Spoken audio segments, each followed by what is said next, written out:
ఓం హ్రీంకారాసనగద్భితానలసికాం సౌః క్లీం కళాంభిప్రतीं సౌవర్ణామ్రధారిణీం వరసుధాధౌతాం త్రినేత్రోజ్వలాం వందే పుస్తకపాశమంకుశధరాం స్రగ్భూషితాముజ్వలాం త్వాం గౌరీం త్రిపురాం పరాత్ప్రగలాం శ్రీచక్రసంచారిణీం. ఓం క్లీం క్లీం కామాఖ్యా క్లీం క్లీం నమః. మనకి కామాఖ్యాదేవి గురించి అంబుబాచి అనేటటువంటి ఉత్సవం మనకు సంవత్సరానికి ఒక్కసారి జరుగుతుందని తెలుసు. అయితే అది ఎప్పుడు జరుగుతుంది అని అంటే మనకి ఆషాఢ మాసం శుక్లపక్షం సప్తమి నుంచి ఏకాదశి తిథుల్లో జరుగుతుంది.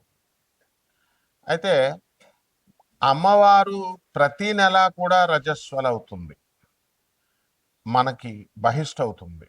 అయితే సంవత్సరానికి ఒక్కసారి మాత్రమే మనం ఆ టెంపుల్ అథారిటీస్ వాళ్ళు ఫంక్షన్ చేస్తారు. అది ఎప్పుడు అంటే ఈ యొక్క ఆషాఢ శుద్ధ సప్తమి నుంచి ఏకాదశి తిథి వరకు. అది ఎప్పుడు పడింది మనకి? జూన్ 22వ తేదీ నుంచి జూన్ 26 వరకు ఫంక్షన్ జరుగుతుంది, ఫెస్టివల్. అంటే అప్పుడేనా అండి అంటే సంవత్సరం అంతా కూడా జరుగుతుంది. ఇప్పుడు పుష్కరాలు ఉన్నాయి, మనం పుష్కరాలు సంవత్సరం అంతా కూడా ఇప్పుడు యమునా నది పుష్కరాలు జరుగుతున్నాయి. దేవగురువైనటువంటి బృహస్పతి కమండలంలో ఉన్నటువంటి పుష్కరుడు యమునా నదిలో ప్రవేశించాడు. ఎక్కడ? కర్కాటక రాశి, గురుడు కర్కాటక రాశిలోకి వచ్చినప్పుడు. అప్పుడు సంవత్సరం అంతా కూడా పుష్కరాలే, కాకపోతే ఆ ఘాట్లు లోతుగా ఉంటాయి, మీకు నీళ్ళు ఎక్కడ చేయాలో తెలియదు. కాబట్టి ప్రభుత్వం ఏం చేస్తుందంటే మొదటి 11 రోజుల్ని ఆది పుష్కరాలని, ఆఖరి 11 రోజుల్ని అంత్య పుష్కరాలని చెప్పేసి జరుపుతుంది. మిగతా రోజంతా స్నానం చేయొచ్చు. ఇంకా ప్రిసైజ్గా అనుభవజ్ఞులైనటువంటి మన గురువు గారు చాగంటి కోటేశ్వరరావు గారు వీళ్ళంతా కూడా మధ్యాహ్నం 12 గంటల నుంచి 1 గంట మధ్యలో వీళ్ళంతా కూడా ప్రతిరోజు కూడా పుష్కరుడు ఉంటాడు కాబట్టి స్నానం చేసుకోవచ్చు అని. అలాగే కాశీలో కూడా మణికర్ణిక ఘాట్లో ప్రతిరోజు కూడా, ఇంకా ఈ ఈ సంవత్సరం ఆ సంవత్సరం లేదు, ప్రతిరోజు కూడా 12 నుంచి మనకి కొన్ని గడియల పాటు 1 గంట వరకు మీరు స్నానం చేసుకోవచ్చు అని చెప్పారు. అయితే ఇక్కడ ఈ యొక్క అమ్మవారు మనకి శాస్త్ర ప్రమాణం ఉంది. అదేమిటంటే ప్రతి మాసం భవేద్దేవి యత్ర సాక్షాత్ రజస్వల. అంటే ప్రతి మాసాన్ని కూడా మనము ప్రతి మాసం మనం అనొచ్చు, సంస్కృతంలో మాసే మాసే అని అనొచ్చు, మాసి మాసి అని అనొచ్చు అనమాట. అందువలన మనకి ప్రతి నెల కూడా స్త్రీలు అందరూ కూడా ఏ విధంగా అయితే బహిష్ట అవుతారో ఆ విధంగా అమ్మవారు కూడా, కామాఖ్య అమ్మవారు కూడా బహిష్ట అవుతూ ఉంటుంది ప్రతి నెల. కాబట్టి మనం ఈ అంబుబాచి ఫెస్టివల్కి వెళ్ళలేకపోయామండి అని బాధపడాల్సినటువంటి అవసరం లేదు. ఏ టైంలో అయినా సరే ప్రతి సంవత్సరం ప్రతిరోజు కూడా మీరు ఆ యొక్క అమ్మవారిని మనం ధ్యానించుకోవచ్చు, కామాఖ్య అమ్మవారిని దర్శించుకోవచ్చు. ఆమె ఎవరో కాదు, ఆమె సాక్షాత్తు మాయాపీఠమైనటువంటి పెజవాడ కనకదుర్గాదేవియే అక్కడ యోనిపీఠంలా అక్కడ మనకి కామాఖ్యలో తెలిసింది, ఇందులో డౌట్ లేదు. తర్వాత ఆ అమ్మవారి ఒడ్డున బ్రహ్మపుత్ర నది మనకు ప్రవహిస్తూ ఉంటుంది. ఆ బ్రహ్మపుత్ర నది లో మనకి ఈ యొక్క ఉత్సవం అనేటటువంటి జరుగుతుంది. అక్కడ ఒక ఘాట్లో కుంకుమ వేస్తారు. కుంకుమ వేసి అమ్మవారి మిగిలిపోయినటువంటి ఈ యొక్క పూలు పుష్పాలు కుంకుమ వేయడం వల్ల ఆ వాటర్ అనేటటువంటిది ఎర్రగా అక్కడ మాత్రమే ఉంటుంది. దాన్ని పట్టుకొని వీళ్ళందరూ కూడా బ్రహ్మపుత్ర అనేది ఈనిందా అని ఎర్రగా ఉంటుంది అని చెప్పేసి పుకార్లు లేపారు. అతిశయోక్తి, ఎగ్జాగరేట్ చేశారు. అదేవిధంగా అమ్మవారు అక్కడ వాటర్ అంతా కూడా లైట్ పింక్ కలర్, గ్రీన్ కలర్లో ఉంటుంది. అక్కడ ఐరన్ ఆక్సైడ్, సిన్నాబార్ అనేటటువంటి మెగ్నీషియం సల్ఫైడ్ మెటల్స్ ఉండడం వల్ల ఈ యొక్క ఆ వాటరు ఏమవుతుందంటే రెడిష్ బ్రౌన్ కలర్లోకి చేంజ్ అవుతుంది. గ్రీన్ కలర్లో ఉన్నటువంటి light green colour, light pink కలర్లో ఉన్నటువంటిది రెడిష్ బ్రౌన్ అవుతుంది. ఈ అంబుబాచి ఫంక్షన్లో కామాఖ్య టెంపుల్లో ఏం చేస్తామంటే మనము యోనిపీఠంగా ఉంది కాబట్టి అక్కడ యోని ఆకారంలో ఒక రాయి ఉంటుంది, ఆ విగ్రహం. దాని మీద ఎర్రని గుడ్డ వేస్తారు. అది కూడా మనకి అందరు కూడా తెల్లగుడ్డేస్తే ఎర్రగా అయిపోయిందని ఏదో చెప్తారు, ఎగ్జాగరేట్ చేస్తారు.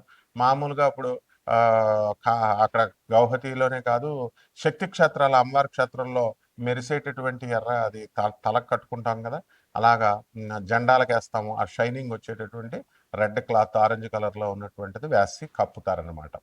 తర్వాత అంబుబాచి ప్రసాదంగా ఎలాగైతే గాణగాపురంలో ఆ పాదుకల్లో ఉన్నటువంటి ఆ గంధాన్ని తీసి మరి అడిగిన వాళ్ళకి ఇస్తూ ఉంటారు. అంటే డబ్బులు ఇచ్చిన వాళ్ళకి, పంతులు గారులకు డబ్బులు ఇస్తే ఇస్తారు, 1000 రూపాయలు, 10,000, 5,000 అట్లా అనమాట. అది డిమాండ్ వీళ్ళు క్రియేట్ చేయడం వల్ల వాళ్ళు అలా తయారయ్యారు. ఇక్కడ కూడా అంతే, తెలిసిన వాళ్ళకి ఇచ్చే సీన్ ఏం లేదమ్మా. అక్కడ ఎవరైతే డబ్బులు కడుతూ ఉంటారో వాళ్ళకి ఇస్తూ ఉంటారనమాట. కాబట్టి అక్కడ అదేమీ అవసరం లేదు మీకు. అంబుబాచి అమ్మవారి ఎప్పుడు కూడా బ్రహ్మపుత్ర నది బ్రహ్మదేవుడు అక్కడ సృష్టించాడు.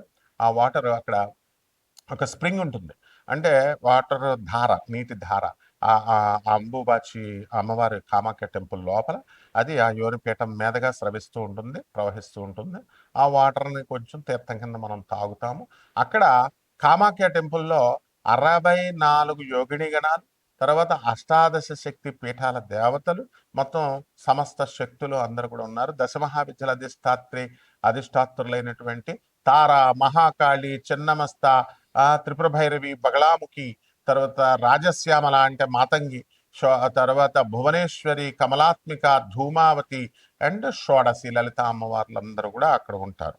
ఆ టెంపుల్ నుంచి ఒక 8 కిలోమీటర్ల దూరంలో భువనేశ్వరి అమ్మవారు ఉంటారు. కాబట్టి సాధన చేయాలి అనుకునేటటువంటి వాళ్ళు అక్కడికి వెళ్ళి దర్శించుకుంటా ఉంటారు, అక్కడ ధ్యానంలో చేసి వస్తూ ఉంటారనమాట. కాబట్టి ఇక్కడ మనకి ఈ అమ్మవారి గురించి ఏం చెప్పారు, పుష్కరాల్లో ఏ విధంగా అయితే మనకి, ఇప్పుడు మాది గోదావరి రాజమండ్రి, గోదావరి పుష్కరాల్లో ఆ సంవత్సరం అంతా కూడా మేము పెళ్లిళ్ళు చేయం, ఆ నది ప్రవహించాడు. అలాగే మేము బెజవాడలో పెరిగాం, బెజవాడ కనకదుర్గ దేవస్థానం గురువుల దగ్గర, మా దత్తాత్రేయ శర్మ గారి దగ్గర మేము చదువుకున్నాం. కాబట్టి మరి అక్కడ ఆ కృష్ణానది ఒడ్డున మరి అక్కడ కూడా కృష్ణా పుష్కరాలు జరిగినప్పుడు పెళ్లిళ్ళు చేయం, ఆ నది ఒడ్డున ఉన్నటువంటి శుభకార్యాలు చేయరు పుష్కరాల్లో. అదే విధంగా ఈ అంబుబాచి ఫంక్షన్ జరుగుతున్నప్పుడు మనం ఏం జరుగుతుంది అనంటే, పురాణాల్లో చెప్పబడినటువంటి శుక్తి మనకి అంబువాచి త్యాగధినే గృహారంభే ప్రవేశనే గృహేచ ఏమంటాడు, వాపి తటాకారంభేచ గృహేచ కృషి కర్మణి, అంటే ఈ పనులు చేయకూడదని చెప్తోంది. ఏమిటా పనులు? అంబువాచి అన్న అంబుబాచి అన్న అంటే రవీంద్రనాథ్ ఠాగూర్ అనడానికి బెంగాల్లో రవీంద్రనాథ్ బావ అలుగుతారు బాపదులు, రవీంద్రనాథ్ ఠాగూర్ అని. అలాగే అంబుబాచి అయితే అంబుబాచి అంటారు. కాబట్టి అంబుబాచి త్యాగతినే ఏమిటి, ఆ రోజుల్లో ఏం వదిలేయాలట, గృహారంభే, గృహాలు కొత్తగా గృహ ప్రవేశాలు చేయకూడదు, ప్రవేశనే, తర్వాత వాపి తటాకాలు, ఈ నూతులు తవ్వించడాలు, ఇలాంటి సరస్సులు వేయడాలు, ఇలాంటి అన్ని కూడా ఆరంభాలన్నీ కూడా చేయకూడదు, కొత్త నూతన గృహప్రవేశాలు చేయకూడదు. కృషి కర్మని, వ్యవసాయం చేసేటటువంటి రైతులు కూడా ఈ పనులు మానేసుకోవాలి అని చెప్పారు. బాగుంది. అయితే ఈ కామాఖ్య పండగ, కామాఖ్య టెంపుల్ అసలు ఎందుకు ఆవిర్భవించిందండి? ఎందువలన అంటే, ఇప్పుడు జనరల్గా మనము ఈ ఆడవాళ్ళు ప్రతి నెల కూడా బహిష్టులు అవుతూ ఉంటారు. అది కొంచెం దూరంగా కూర్చోండి అని అంటారు, ముట్టుకోకుండా కూర్చోండి, బయట కూర్చోండి అంటారు. కారణం ఏమిటంటే రెస్ట్ ఇవ్వాలనేటువంటి ఉద్దేశంతో. వీళ్ళ వంటగదిలోకి వెళ్ళొద్దు అంటారు, వంట చేయొద్దంటారు, వంట ముట్టుకోవద్దంటారు. ఈ పనులు ఏమి ముట్టుకోవద్దమ్మా అంటే ఏంటి, నువ్వు వెళ్ళి ఒక మూల రెస్ట్ తీసుకో. ఎందుకనంటే ఇక్కడ హార్మోనల్ ఇంబ్యాలెన్స్ వల్ల మీకు ఈ యొక్క సమస్యలు అనేటటువంటివి వస్తాయి. ఇది ఋతుక్రమం, ఇది సృష్టి రహస్యము. అందువలన మళ్ళీ నెక్స్ట్కి ప్యూబర్టీ అండ్ ఫెర్టిలిటీకి, సంతానోత్పత్తి చేసేటటువంటి శక్తి పుంజుకుంటుంది. కాబట్టి ఆ గర్భాశయం, అందువలన రెస్ట్ తీసుకోమ్మా అంటారు. And goddess Kamakhya is the very form of earth. అందువలన ఆమె భూరూపంలో ఉన్నటువంటి భూదేవి కాబట్టి ఆ భూమికి మనం రెస్ట్ పీరియడ్ ఇవ్వాలన్నమాట. అందుకనే ఈ కార్యక్రమాలన్నీ కూడా వ్యవసాయము, దున్నడాలు, ఇలాంటి అన్ని కూడా చేద్దు, గోతులు తవ్వడాలని చెప్పాం. అలాగే ఈ యొక్క రజస్వలాన్ని అది మనం ఇర్రెస్పెక్ట్ ఇస్తున్నారు అనేటటువంటి భావంతో మనం ఉంటాము. No, it is honour. అప్పుడు ఆ కామాఖ్య అమ్మవారికి ఆ స్త్రీ యొక్క బహిష్ట అవడం అనేటటువంటిది గౌరవప్రదమైనటువంటి పని, పవిత్రమైనటువంటి క్రియ అనేటటువంటి దాన్ని చెప్పడం కోసమే ఈ అంబుబాచి అనేటటువంటి ఫెస్టివల్ని మనం కామాఖ్య టెంపుల్లో జరుపుతాం అనమాట. ఆ తర్వాత ఈ యొక్క కామాఖ్య అమ్మవారి యొక్క, ఇప్పుడు వాళ్ళంతా ఎగ్జాగరేట్ చేసి చెప్తున్నారు, ఈ టెంపుల్కి వెళ్తే అసలు ఇంకా అష్టాదశ శక్తి పురాణాల్లో చెప్పేశారు, అష్టాదశ శక్తి పీఠాలకు అత్యంత శక్తివంతమైనటువంటిది అవేమీ కావు. అష్టాదశ శక్తి పీఠాలు అన్నీ కూడా ఈక్వల్. అండ్ ఈ యొక్క అష్టాదశ శక్తి పీఠాలు అన్నీ కూడా అన్నిటికీ మూలపీఠము, మాయాపీఠము బెజవాడ కనకదుర్గమ్మ దేవస్థానం. కాబట్టి అందువల్లనే ఆమె నుంచి ఈ అష్టాదశ శక్తిపీఠాలైనా ఈ కామాఖ్య అమ్మవార్లైనా మొత్తం దశమహావిద్యలన్నీ కూడా ఆవిర్భవించారు. ఆమె ఆది పరాశక్తి. అమ్మల గన్న ఎమ్మ ముగురమ్మల మూల పుటమ్మ చాలా పెద్దమ్మ సురారులమ్మ వేల్పుటమ్మల మనంబుల నుండెడి అమ్మ దుర్గ మాయమ్మ కృపాబ్ధినిచ్యుత మహత్వ కవిత్వ పటుత్వ సంపదల్ అని పోతనామార్చులు అమ్మల్నే కన్నా అమ్మ అమ్మ జగన్మాత తల్లి నువ్వు దుర్గా అని ప్రార్థిస్తాడు. అదేవిధంగా ఈ యొక్క ఆ మనకి బెజవాడ ఇంద్రకీలాద్రి పర్వతం మీద వెలిసింది కృతయుగం అన్నట్టు. అప్పుడు ఆ అర్జునుడు మనకి అక్కడి నుంచి పాశుపతాస్త్రాన్ని తెచ్చుకున్నాడు ఆ కొండ మీద.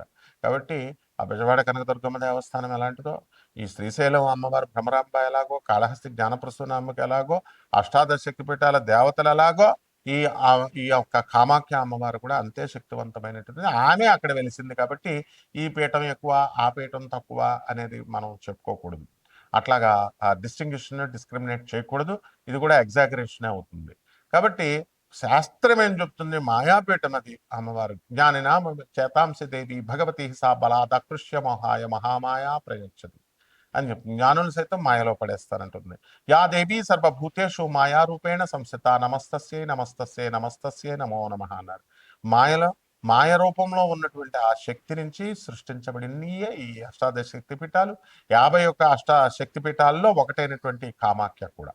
కాబట్టి ద్వాదశ రాశుల మీద ఈ కామాఖ్య అమ్మవారు ఉపాసన ఇంట్లో చేసుకోవడం ద్వారా అక్కడికే వెళ్ళలేదని బాధపడాల్సినటువంటి అవసరం లేదు. అక్కడికి టెంపుల్స్కి అసలు వెళ్ళాల్సినటువంటి అవసరం లేదు.